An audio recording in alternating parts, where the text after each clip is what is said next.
Yeah, that's basically it. But okay, so you and I we are already know each other. We've met Yeah. once, but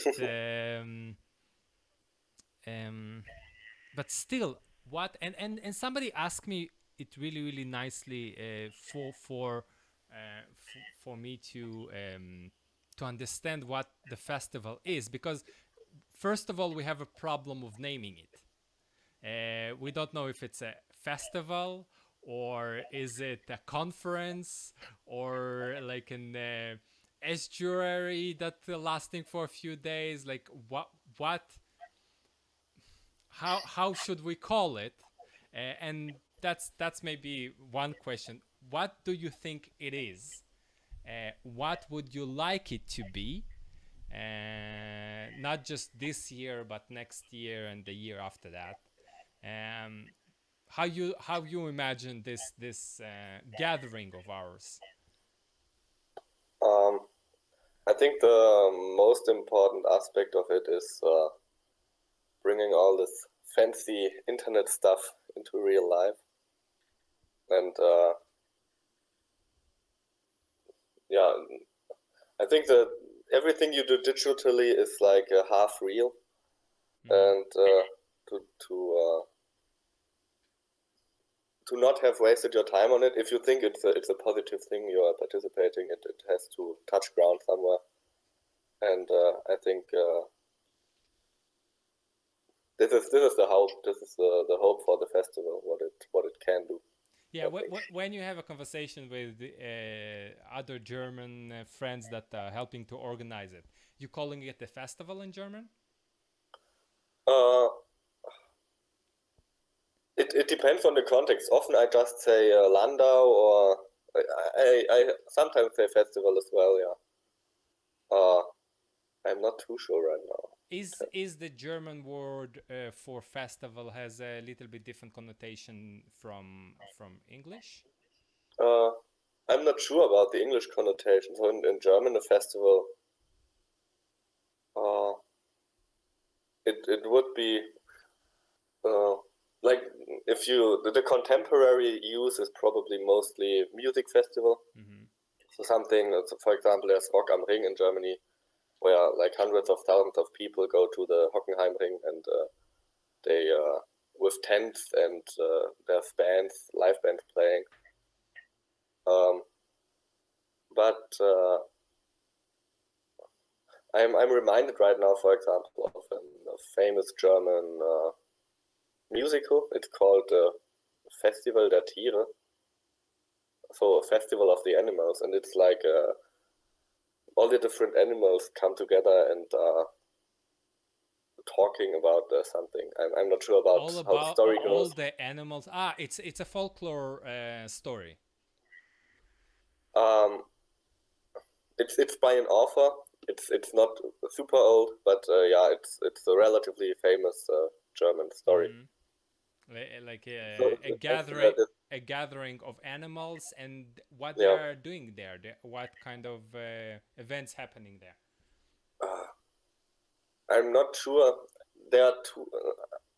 I hope I don't misremember it, but I think they are upset about how the humans use animal names as swear words, and so they come Oh, together okay. and yeah, and That's actually really funny. Yeah, don't call me dog. Why you use yeah, dogs as a pejorative for naming somebody, or a pig? Like, don't mm, call me a pig.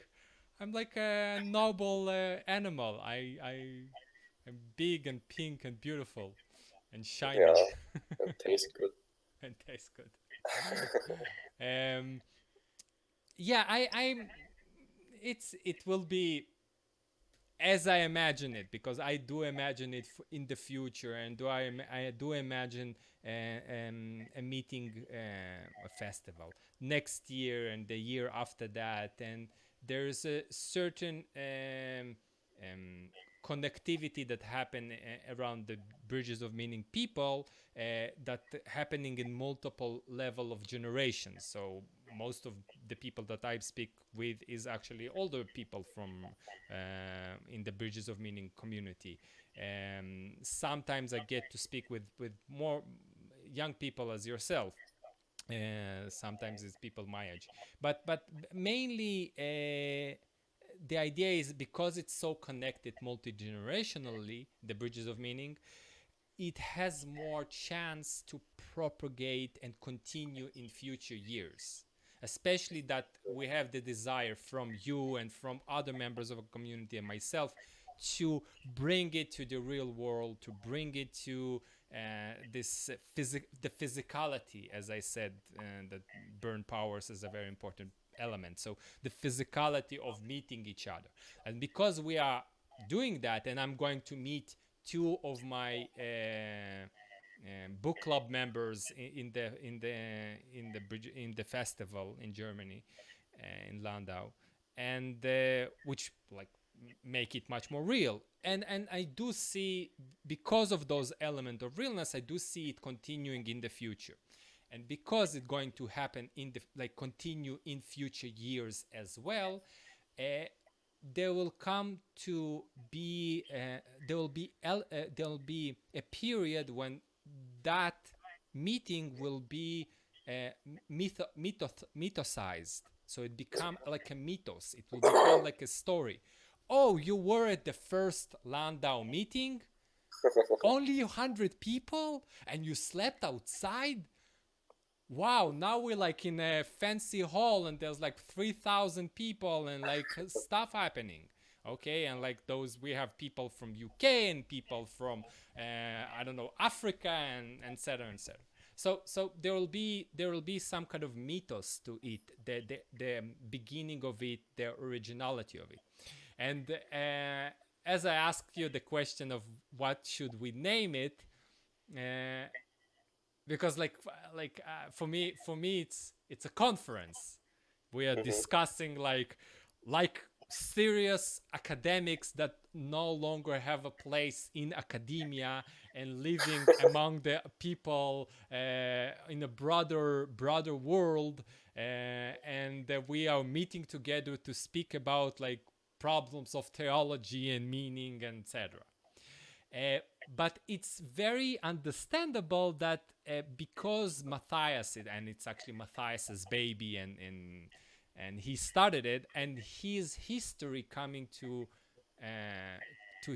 here as well, because he used to, as he said, he used to organize the meeting, underground meeting for a punk rock, punk rock bands. So he coming from this musical um, background and organizing these musical events. So for him, it was very easy to do a festival, a music festival. But yeah, maybe it's a misnaming. And I'm just asking for us to think about it as a food for thought, and see how what interesting things we can think about it, just about the naming of it. I think it's if you think about what would make it successful, obviously the first thing that comes to mind is this. Oh, this is the first one of a lot more to come, and it's gonna be like a big thing, maybe. But I think there's also possibilities of maybe it's just like some few years that you need like a bridge between whatever we are going through, something like that. And once that leap or that bridge is made, it's No longer useful. yeah, it has fulfilled its purpose, something like that. Yeah. And so yeah, obviously that's like the very I don't know, the modern position probably. Oh, something is successful if it's big and huge and rich and powerful. But yeah, that's I don't think that's if you yeah if you go by that metric and think about success, you're missing out on a lot of really beautiful, actually, and small things, I think. No, I agree with that completely. But and it's a good point. What is the Bridges of Meaning community? And as I don't remember who made this point recently, but it's a bridge to it's it's like a support group for a specific time and place in history that will help, like, for a small amount of people in the world and to have a meaningful life in a window. And let's call this window 5, 6, 10 years, like from, I don't know, 2 years before Corona, then I don't know, maybe 10 years after, something like that. It could be, and it's not had to be, have to be like a big commercial success. I'm not, and I don't think the members of our community are striving for that, because No, I don't think. I think John Van Dunk, what the Isreal protocol, what Paul is trying to do, they're taking the model of the AA meeting and trying to proper, like, make them exist in the meaning conversation, and like stop being addicted to modernity. Don't be addicted to modernity. You can quit it. You can take your chip of like 100 years without like sniffing modernity or something like that, materialism. um, and I like that. Mm, I like that model, because the model that Chad saying that, I have no idea what is the name of the person who invented AA, but but I know about few friends of mine that went there and it helped them a lot. So as I feel it by the Bridges of Meaning community and all the adjacent community to it, if it's Verveki, um, if it Burn Powers, if it's Peugeot's community, if it's Jordan Hill, all of those communities that surrounds us, like, they more or less try to do it locally, local solution, small solution, without putting it under like a big organization or big Mm. umbrella. Uh, so so I understand your point. It's like it's a solution for a short period of time, in the time of history that we are living. Yeah, yeah. What do you hope to get from the meeting? Well, I don't think I have thought about it till now. Excellent. Go ahead. um, There's yeah, there's the official reason that you now going to give me, and then there's the other. So let's explore both of them because um, yeah, I would say a big part for sure is the networking. Mhm. I really like meeting new people, and especially if you have things in common, obviously. And this is like if I don't know, I live in like Mannheim, Heidelberg region. There's maybe 400, 500,000 people living there, but there are, I don't know. Mannheim, just for people who are outside, Mannheim region is all the region that surrounds like this Frankfurt area. No, Frankfurt is it's close. It's like 1 hour for 50 minutes. Yeah, But Frankfurt, that it's 2 hours on train, right, from Landau. yeah, from Landau. Yeah, so Mannheim is the region that's south from Frankfurt. It's like Yeah, it's like a big region. Okay. yeah, relatively. Yeah. Okay. My point was right that you can't. There's a really really low chance of meeting people of the same interest locally, just because there's so few people. A lot of people are interested on some level in the same things, but they not they don't talk about it with the language of Jonathan Peugeot or something like that. And Mm-hmm. so you can have these conversations with a lot of people, but yeah, not the language is you always have to translate to some degree, which is interesting in and of its own, but yeah, really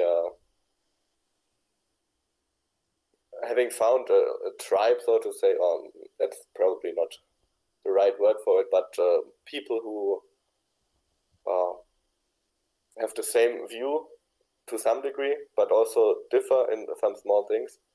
That's always very. Why it's important to you?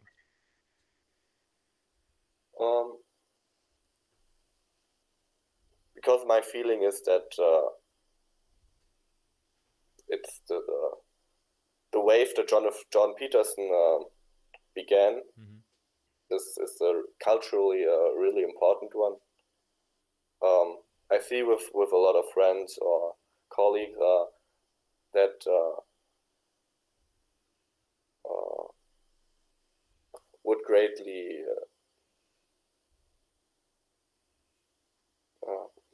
basically what you call enchantment or re-enchantment, like Mm-hmm.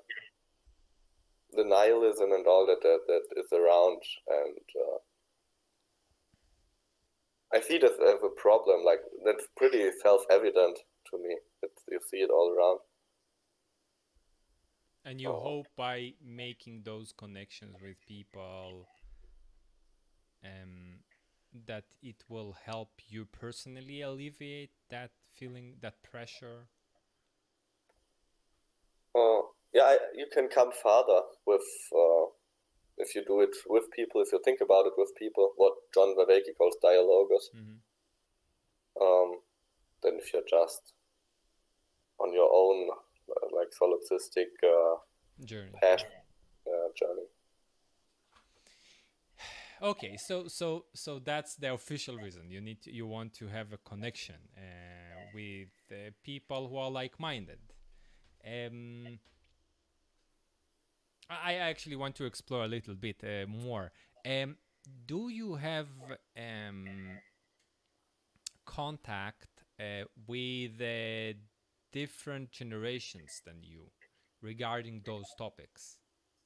So people who Regarding those are topics, older, because what I've I didn't notice that I showed it, but in the conversation with Matthias, but after Paul mentioned it, I started to look at it more seriously. The multi generational connection that I drawn in the conversation that I had, like the people from Bridges of Meaning that are much older that I have a conversation with, and then I channel it through to like my nephew and the kids that I have certain conversation with, and those like I'm basically making myself a tube of like this knowledge or this wisdom, let's call it, lived experience through the generation. And because it flows from me, I also get re-enchanted by that kind of thing. But it's very important that you have the outlet somewhere to the new generation. And I was thinking about that in Israel there's a less meaning crisis, and I said that it's because we have a lot of kids and we're still making babies, Israelis, and we are surrounded by kids. So I have a spontaneous um, encounter and exchange of words and some ideas with kids quite often, like once a week, with novel kids not connected to my family. Maybe they are neighbors, maybe like on the bus, but there's always this even a small bit of connection with the younger generation. um, and as I was thinking about it, I guess in countries that the birth rate is much lower, maybe like Germany, this kind of connection is lacking. So I wanted to ask you, about this connectivity with people, because you said that's one of the main reasons that you want to go to the festival. So this kind of connectivity, how is do you have in your life this connectivity of the, as I said, the multi-generational, from the old to the young?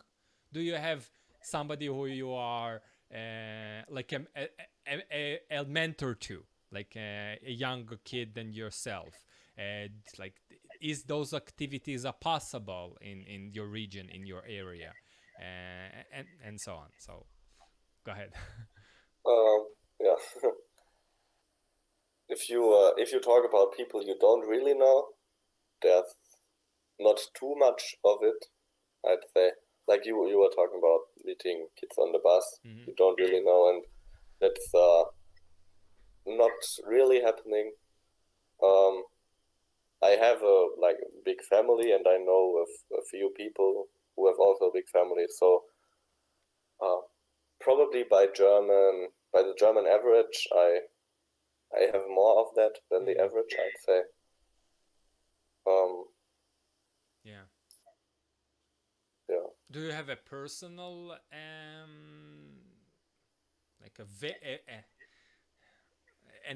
venue like that? Not a venue. Venue is a bad word. But do you have a personal like thing like that you meet like a nephew or a neighbor kid like once 2 weeks, once 3 weeks, and like you have a certain engagement with him? I don't know, because you are doing stuff. Maybe you are showing him something, or like he's in the workshop. You are doing right now masonry. So do you have people who are much younger than you, like for example 15-year-olds, and they were doing those kind of things?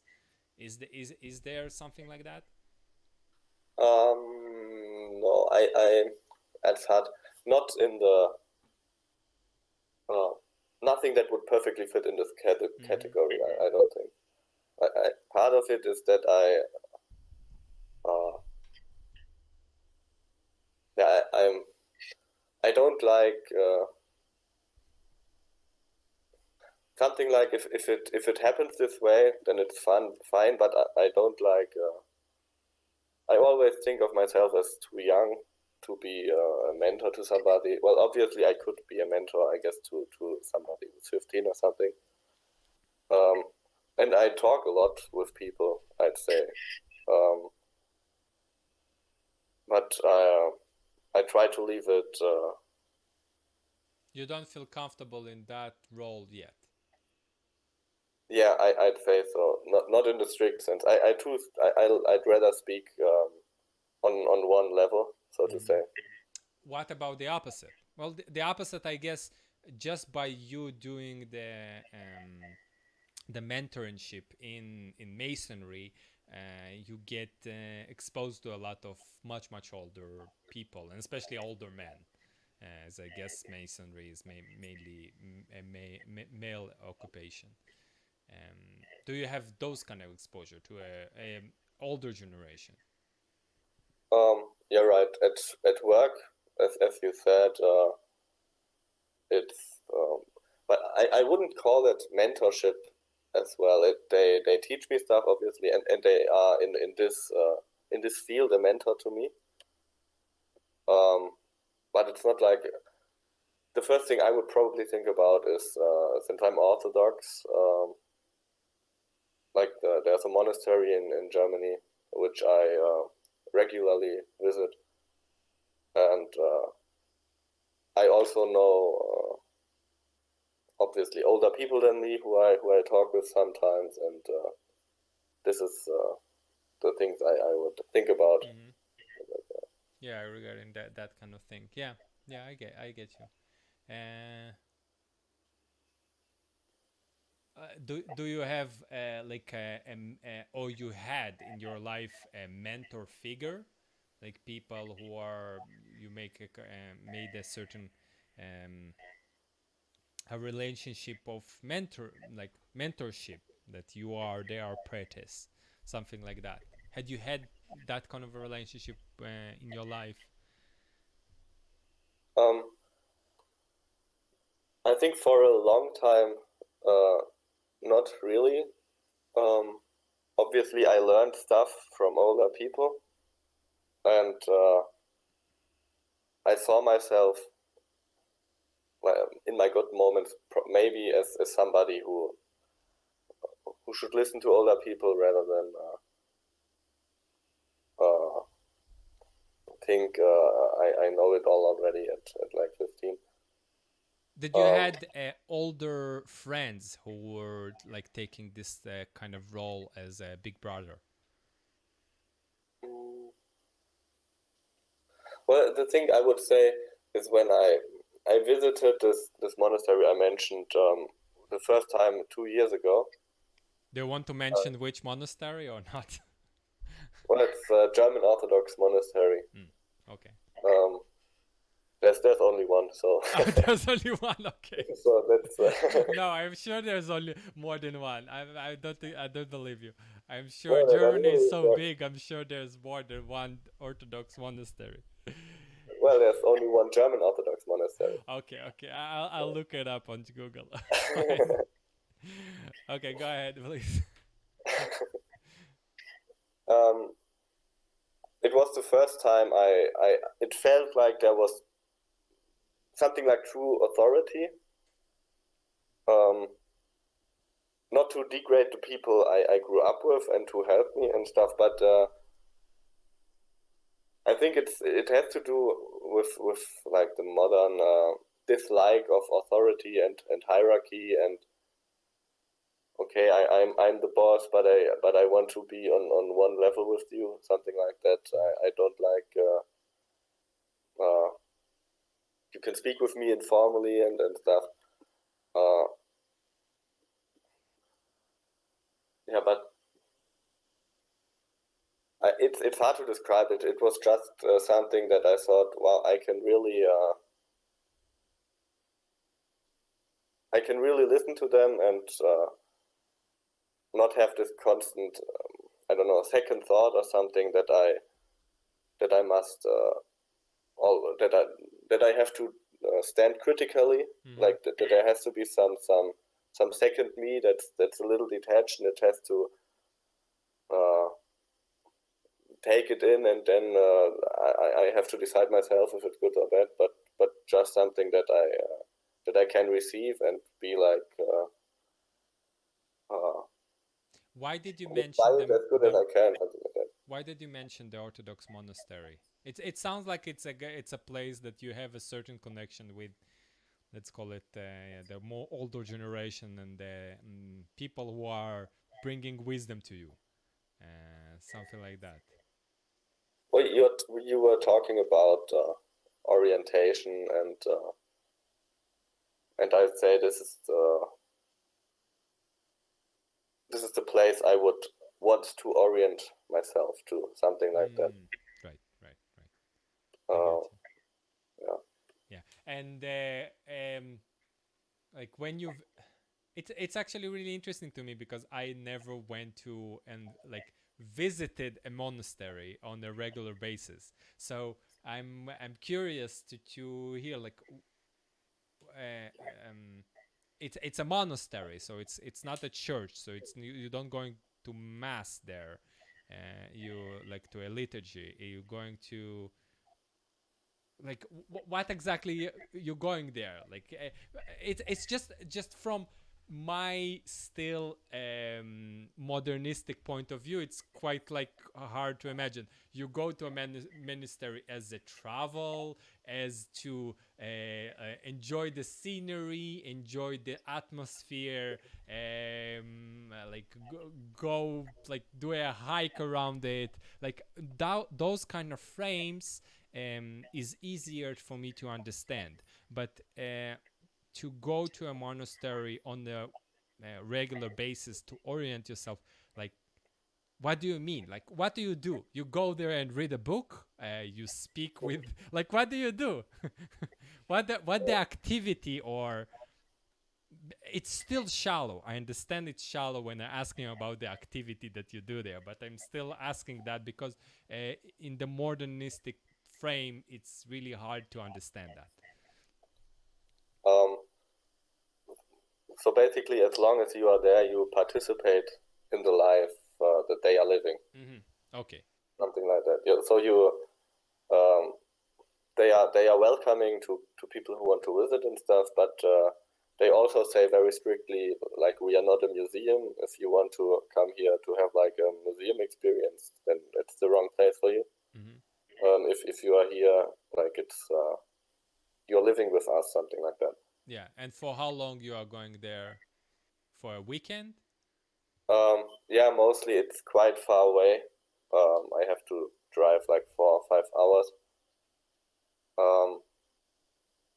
So I And then you wa- stay there for like 2 nights and then come back home. yeah, right. I was there for longer periods as well, but most of the times I go there for a weekend. Yeah. And when you are there for a longer periods of time, so there is no use of cell phone, no use of technology. You eat with them, and then you have like chores that you need to do around the monasteries, something like that. Yeah, I can tell you how a normal day goes. Go ahead, please. So at 5 o'clock there's a bell that's ringing, and you go to liturgy for 2 hours. 2 hours So of till liturgy about in the 7. morning. Yeah, and at 7 o'clock 7 a.m. you have breakfast. Then after breakfast you do chores. Okay, so breakfast it's in like a big hall with all the other monks and other visitors. Breakfast is for the guests. The guests and the monks have are separate doing breakfast. Okay, and how many guests are staying there? Like people like you? Um, it depends on the time of year. I was there when I was the only guest, but I also was there when there were like 10 guests. Okay, what is the food like? I'm sorry. I'm asking you like it's in the hotel. I understand it's not. I'm asking you for. Um, I don't. I'm not saying selfish reasons, but I'm asking because I'm also curious because somebody said to me like, "Oh, Teddy, you should go and visit a monastery." Like, what do you mean by visit a monastery? And that's so. I'm picking your brain and your experience just to understand maybe it's something that I would like to do. So, what do you eat, for example? What usually the meals like there? It depends a little on the time of year because they have fasting. Mm-hmm. But for breakfast, it's like a standard German German meal. breakfast. Mm-hmm. It's bread with Bread, cheeses, some yeah pastrama, salami, something like that. some marmalades and Yeah. Okay. sometimes yeah. And after breakfast, what do you do? After breakfast, there's chores. So as long as it's not super bad weather, you work in the garden or help building. They are currently building a Romanic church. So they don't have a church yet. The liturgy is in the how's it called? Crypta. Mm-hmm. I'm not sure if that's the English word. And yeah, they are building the church currently, so there's always work to do.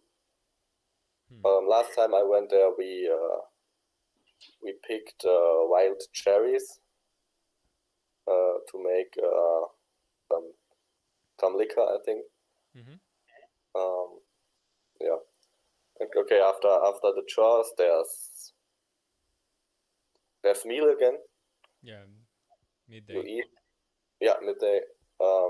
And this time it's most of the times it's in a big hall with the monks. Mm-hmm. Then in the afternoon it's either chores again or you have free time. Mm-hmm. What you usually do? What you like to do there on your free time? During free time, either read or go for a walk. Yeah. It's mostly or talk with somebody if there are people there. Mm-hmm. How are Um, the conversations with the monks? um,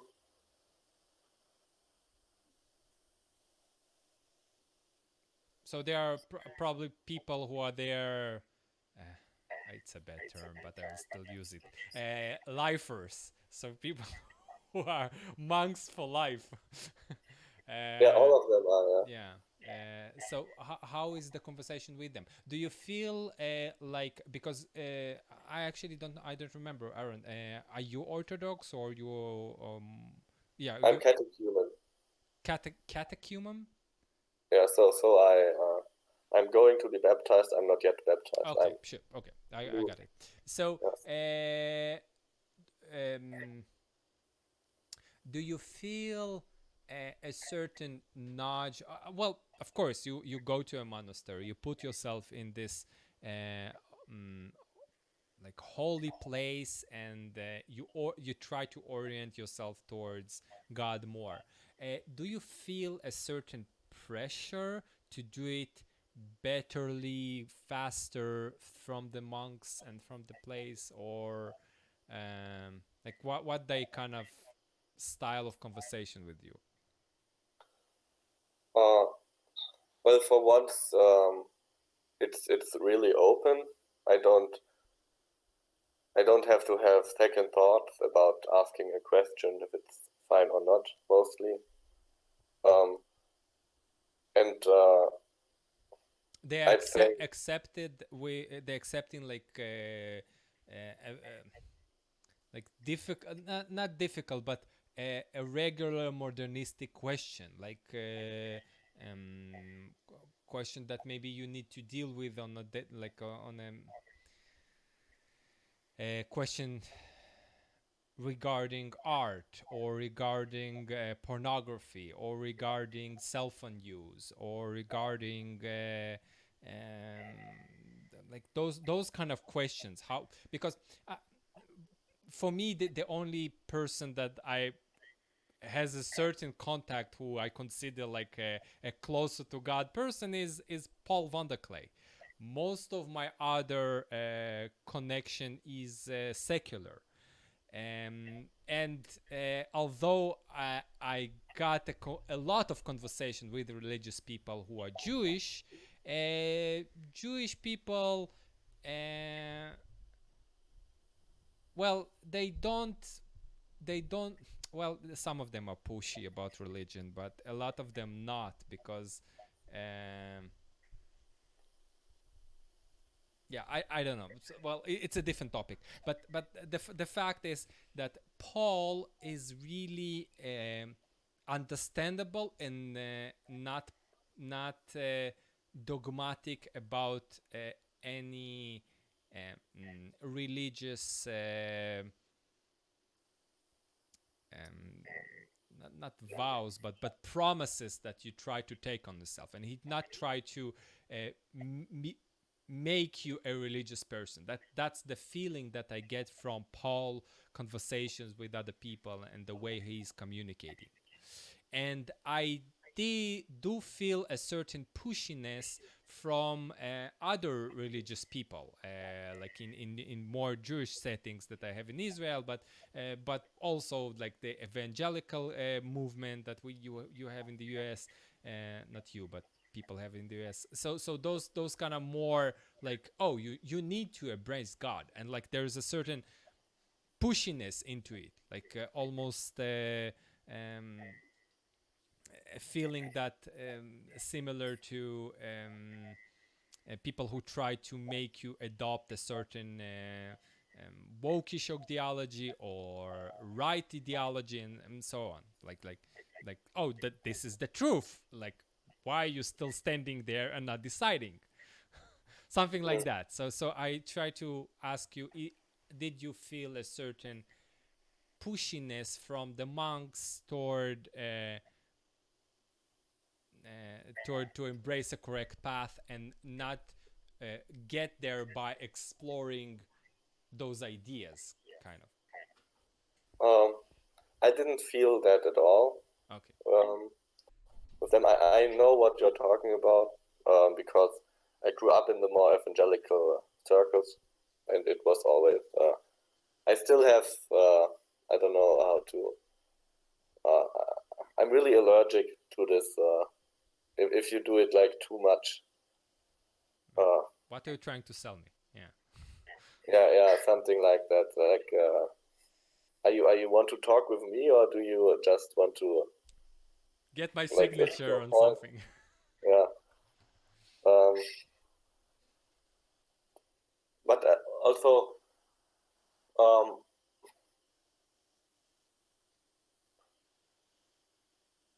I mean, it's pretty obvious why you would visit a monastery. It's not like, oh, let's just, I don't know. Yeah, you I, already my, bought. You're already in. They yeah, I'm at least interested, and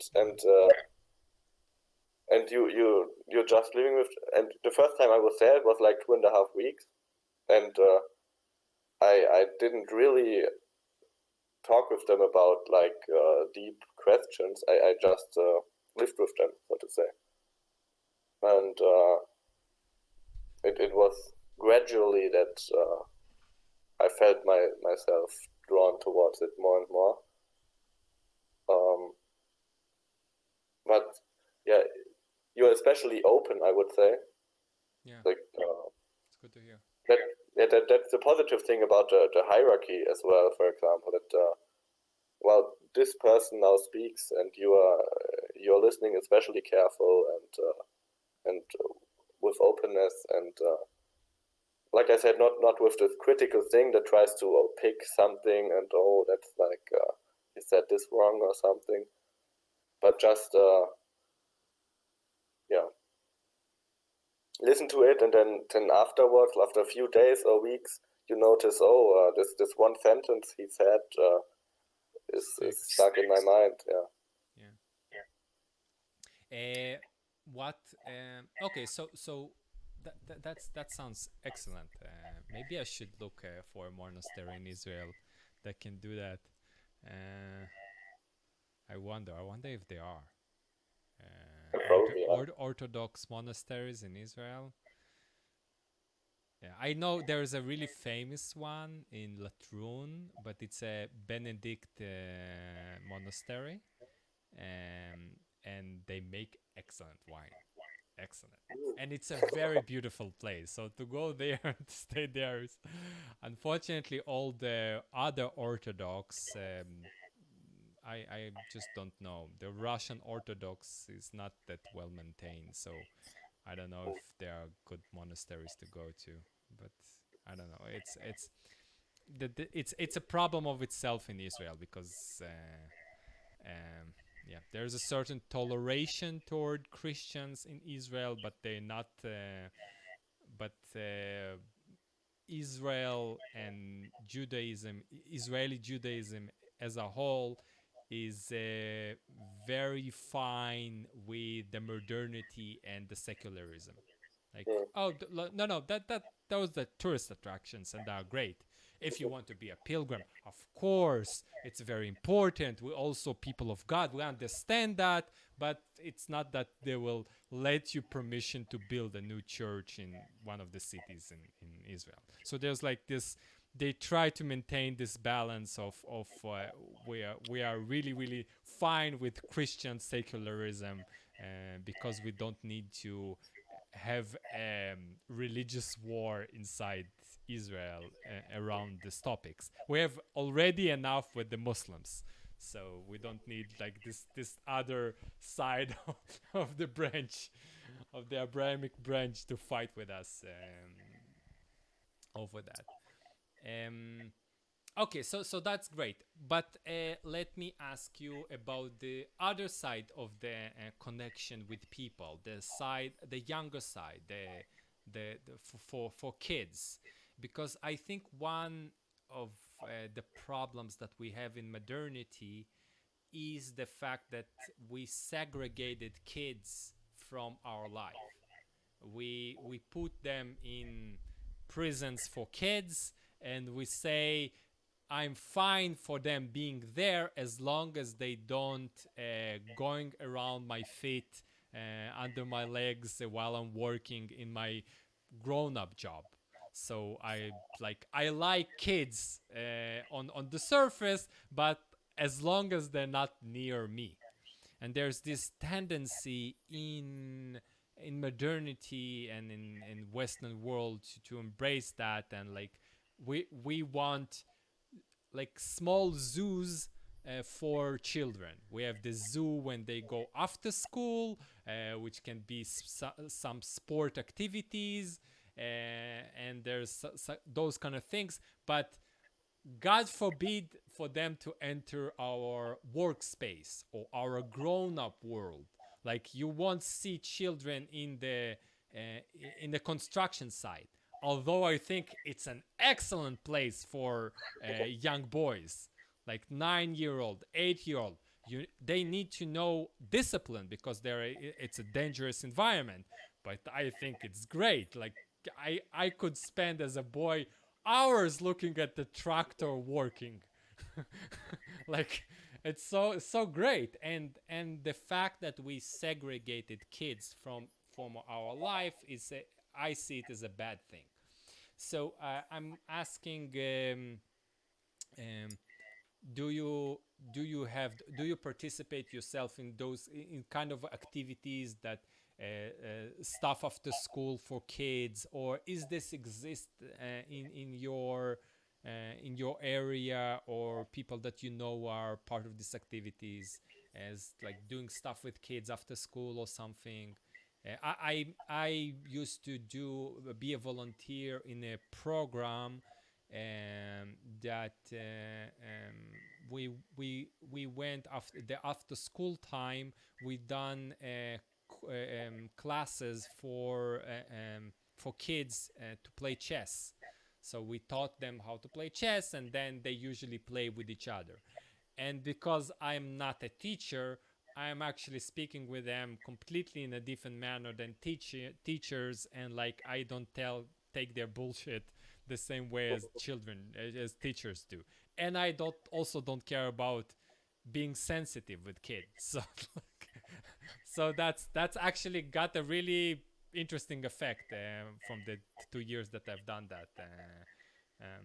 This teaching children chess. Do you have those kind of programs? Do you participate in one of in that kind of program? Would you like to participate in that kind of program? Um, It's a free so question. I don't have it outside of family and friends. We go in holiday with the same group mostly, like our family and another family, and sometimes a few other people. And there are younger people, like really young people. That's basically, for example, my godson. He's 1.5 years old. So, but it's not a regular thing. It's not a regular thing. Yeah. Yeah. And also, yeah, obviously, it's really seldom the way that you say that for example, there's a younger person and I teach them something, or there's like 2 hours where I only spend time with them on something. That's yeah, really really rare occurrence. Yeah, and your friends, somebody have does that kind of thing? Well, I have friends that are teachers and are learning to become teachers. That's the first thing that comes to mind. Yeah, but that's more on official side. There's Yeah, a yeah, certain you're right. yeah. It's less of, oh, those are kids part of my community and I should do something with them. Yeah, it's not too often. I have friends that how's it called in English? It's like holiday with like group holiday, for Group example. holiday? That What do you go it like for was hiking like together with a certain group or something like that? yeah, right. Um, like organized by church often, Mm-hmm. and I have friends who participate in that, not as like as helpers, so Mm. as yeah, with that go on holiday with a group of kids, and Yeah. but it's really rare. Like I have to reach far to find Yeah, to examples. find something like that. Do you Yeah. have I actually don't know in Germany the culture of community organizers or community activities? Do you have something like that? Like is the usually in Israel there's like the Mary like a city, the mayor will devote a certain amount of money to this like developing communities. It's something like that will be called, and under that umbrella it can be a lot of different activities. So for example, as I was growing up, we had like a trips for some places from from our village, and like to Luna parks, and like some I don't know, some rides, or to the movies. So I went to see movies with a bunch of kids, not from my school, but from my neighbors. We had something like that. Then we have like a hikes together in different places in Israel, and we in our small village we had a person who he's like a is like not a coach, but like a coach for youngsters, something like that, but like a community grown up, or something like that. So it's a person who will meet with the youth of the village once a week, and maybe they can talk, maybe he will organize something, some activities. Like there is, it will, he will try to be a facilitator for the kids to be in a group outside of school, something like that. Like, do you have in Germany those kind of, at least a funding for those kind of programs? So there are like two or three things that come to mind.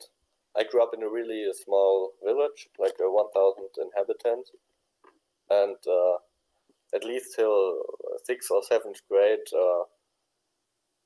yeah, probably since around then, the boys in my age from the village, we went, yeah, in grammar school probably every day, but then later it wasn't as regular. We went to some playground or something, and just did stuff there without supervision. Mm-hmm. So that's like a spontaneous organization, I guess. And then there was also sports clubs, Mm, um, right. which is state funded. Yeah. And What did you do? What kind of sport? I played football, Football. yeah, table tennis. What else? For a short period of time, also swimming and tennis. Yeah, I think that's it. And then the third thing is the things I just mentioned, the church holiday things, where you go with a group of people your age or about your age somewhere. Yeah. Okay, so I think we covered the real like official reason why you should go to the festival. Why, what is like the uh, what is like the small voice who say to you, oh, you should go to this meeting because it will like benefit you in that regard. Like for somebody gave me this advice, like, oh, ask the people who are going having a conversation, like, what the real reason. Are you trying to get married? Are you like looking for some benefit in the something? What is the, let's call it, shadowy reasons you want to go to the festival? I'll tell you mine afterward. uh, I don't have. I think the most shadowy reason is just from the way that things developed over the last years in this space, especially. And I it's just intuitively, it's a no-brainer, really. I don't have any reason not to be there. Well, yeah, you're so close. You're like it's Yeah. it's a bus drive away from you, and it's so easy, and almost everything is done for you. It's yeah, it's a little bit different compared to people who are coming from Spain or like me from Israel. Yeah, so that we need to like plan. We have like a plan in mind that we are going there. Yeah, so in that sense, the easiness of it lesser make it less like important to plan for it, something like that. Well, but I don't mean it in this pragmatic way. I really mean it in like more, uh, well, maybe I wouldn't. I know how other people would say, but I don't really like saying it this way. But it's just something I feel. I feel myself being drawn towards it, something Toward like it, that. yeah. Yeah. Uh, in a yeah, in this really direct Yeah. way where you don't really. Do you feel like you stepped into a certain river like with this probably meaning searching crowd, and it's just taking you somewhere, and you actually floating with the stream of this meaning searching? Well, that's. I wouldn't say only in this space. That's basically how life is, I guess. Not everybody. Well, this I've one. met a lot of people who are not looking for meaning at all. Although maybe I will conclude they are suffering from meaningless, but it Mm, doesn't mean that they're looking for meaning. mm. No, So it's it not really the. fits. Go ahead. Yeah. Um, it really it fits nicely just in the way there are a lot of things that when I was younger I don't know I was interested in different things and I'm still young but I already feel that what felt like different things at some point are growing more and more together, so to say. And Yeah, yeah. There's a period that, yeah, a period in 20 plus, when you know that you are young, but you already have a history mm, in a certain amount. And the interesting thing is that uh, then then then when you just a little bit older, like you closer to your 30s, then you have like two histories, and then like three histories, and like then you start to see, oh, there's like there's a periods that happened, and I can speak with you like about this periods that happened in my life. Although mm, I'm a bit older than you are. I'm 10 years probably older than you are, but like it's still like, oh, there's a definite periods, and when you have more than one period, you can compare between of them, and then like, mm, oh, so that's why I was striving toward. That's what I try to figure out, because you have no idea what you try to figure out in the yeah, moment. Sometimes you know, most of the time you don't. But when you look at those kind of encounters in your life, and that's why Jordan really like his self-fulfilling program, because you actually take your past, break it into epochs, into like certain periods, and try to extract a certain overhaul narrative from that. mm, Something like that.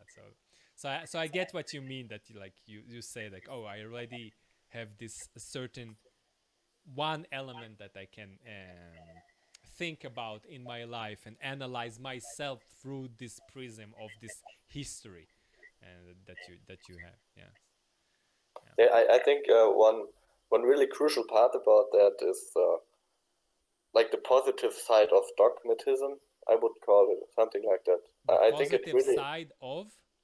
of dogmatism of like having a dogma, having Dogma. Okay. yeah, like having a fixed ground, that a commitment basically, and yeah, that obviously ties in with like with the monastery and with the orientation. Uh, Not that I'm probably a worse conduit of that dogma than I was before. I committed to it, but at least I have Yeah. like I see a path, and I have something that I try to subordinate myself to, something like that. Yeah, we have a bad connotation with the word dogma in the Western secular world, because like it fixes your thought and then you not open to a new things. But and it's like a criticism against religion. But as like it's if you try to embrace a certain religious doctrine like orthodoxy, and part of the orthodoxy is you recite every day the Nicene Creed, and part of the Nicene Creed is the like we united under one holy Catholic and Apostolic Church. So there is a there's a certain like already dogma that is part of this church that you try to submit yourself to. But if I be generous to look at what is dogma, I see it as an anchor and Yeah, a lens that you can look at the world through, but and it shields you from a lot of um, maybe bad like yeah, it shields you from in a certain man um, from corruption of other elements in the world. Is it blind you simultaneously to other elements in the world? Yes, of course. That's exactly what a shield does. It's abstract your vision. So when you mm. put a shield in front of you against the arrows that coming your way, you abstract your vision, so you don't see as clearly. But it still protect you from the arrows that going toward you. So there's. I think I would formulate it slightly different. Mhm. Um,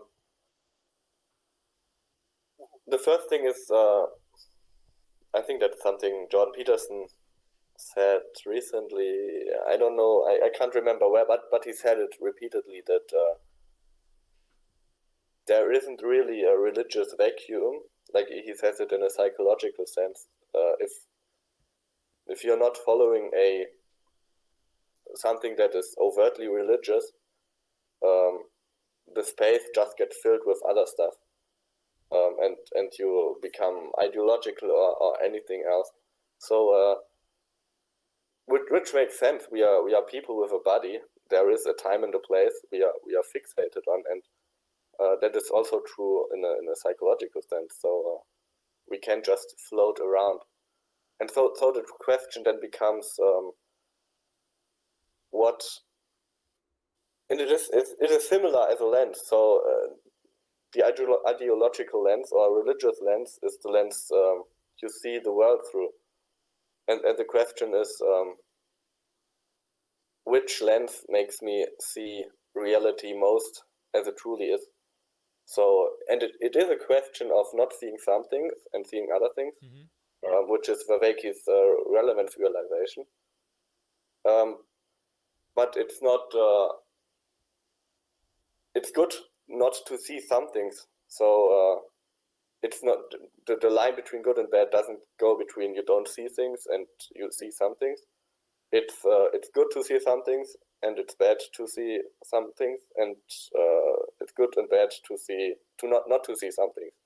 So fixating upon like this random spot on your wall for your whole life is a bad thing. Like that doesn't bring you anywhere. It doesn't make you grow.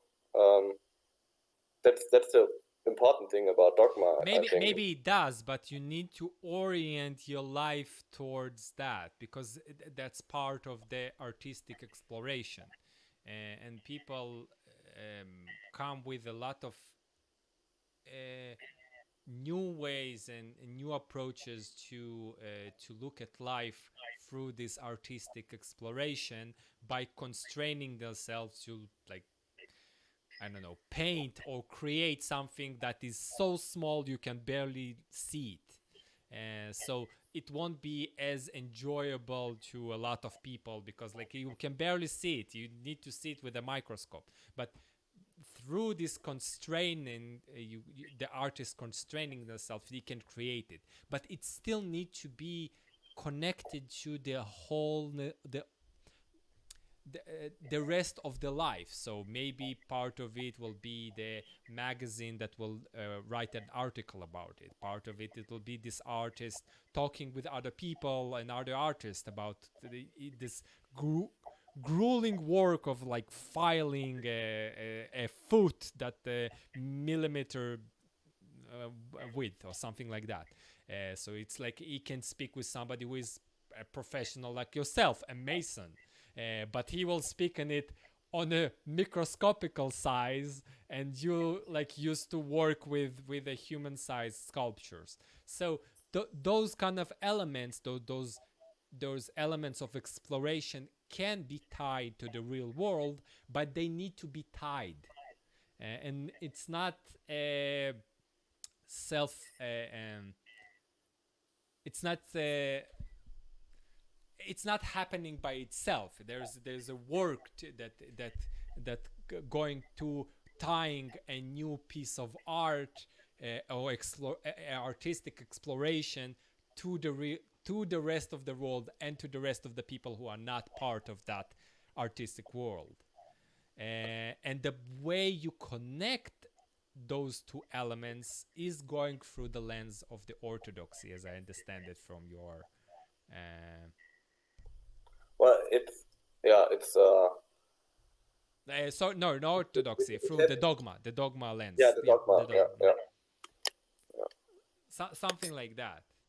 yeah, But yeah, yeah, I like the what you said about Viveki and about like the real relevance realization. And there's certain dogmas that help you to sieve through the elements that you should keep and things that you should disregard, because there's too much stuff and you cannot fill your brain with all of it all at mm, once. So the dogma help you to see through that. And we hope, and that's an idea that I had. It's like that we hope that the dogma that helping us see the world will continue to, like, one of its uh, one of its feature of this dogma is that we are continue to exist as people, as an individual will continue to exist, uh, and to thrive. So not just exist, but also to thrive, because there's some dogmas that maybe you are thriving right now, but for a long period of time you are not. So like maybe there's an argument about hedonistic dogmas. Like if you embrace the hedonism, yeah, sure, you can have a certain good time right now, but maybe it won't be as good in 20 years. But or maybe it won't be as good to your kids or to your grandkids. So that kind of dogma is not propagating with time. yeah. I For me, this is one of the best arguments for even like um, one modern approach would be, oh, you find it out for yourself, something like this, and it's just like, really, you want to invent the whole wheel again instead of just connecting to the thread, to the thread of your ancestors, something like that. It's um, it really I think it nicely shows how really really small like the individual is towards the towards the tradition that is a collective the collective wisdom of thousands of years and millions of people. Yeah. Um, Yeah, it's more sensible. If you have a ruined city that's standing in front of you, it's much easier to go in inside a ruin and just like build like to continue to build on top of the foundation that already exists there. Instead, going to a new field with no connection to the river, dig a new river for there, put a settlement over there. Like we're starting from new. Like, yeah, yeah, you can do that. You can. But that's a lot of work. you're going to have to make all the mistakes that have been done and have been learned from again. Yeah, well, you can. It's possible, but Yeah, if but you want it's why do that? You have a shortcut, and the to. shortcut is done and dug with by your ancestry. Um, so, but I do feel the tendency of the utopian types that like, oh no no, let's like start something because it's new and it's shiny and it's Yeah. called for us and we like new and shiny. Uh, yeah, so I understand that. I will tell you my secret secret wish why I wanted to go to the festival. Actually, looking for a job. That's I like I got in this situation during COVID. I got stuck in my parents' house. Not stuck, but I may make roots in my parents' house and adopted a lot of responsibility around the house and improved the environment that I live in substantially. So I'm not living here as a parasite. I hope not, but at least that's what my parents and people around me are telling me. So it's not like I'm living in their own in their basement. I'm just living as a member, an equal member of the family. But I still have this like this nudging thing like okay, so corona is over and you should continue. And yeah, and I found this corner of the bridges of meaning place and like I really want to be part of it and be invested in it and build my life around it in certain manner. So I wish I don't know. I got a proposition like, oh, sure, Teddy, we need the help with this project as this small project, or if you want to move, I don't know, to Germany or to the Netherlands and help us to organize this center, like, excellent. That's exactly what I want. So that's my secret desire from this Bridges of Meaning festival, but I don't. That's part of the unofficial like I want to have a meeting the people from the community and make connection and make it more real and meet people like Paul and Bern Powers and John Van Dyke. So other than that, that's maybe my secret dark wish. I sadly don't have a job for you, I but I know you the don't. I bank is know, open. but you're still young. You keep me in Yeah, mind. That's yeah. that's why. That's exactly why I'm investing in the young generation, because it's only selfishly. I understand that sometime in the future I'll be jobless and I'll be old.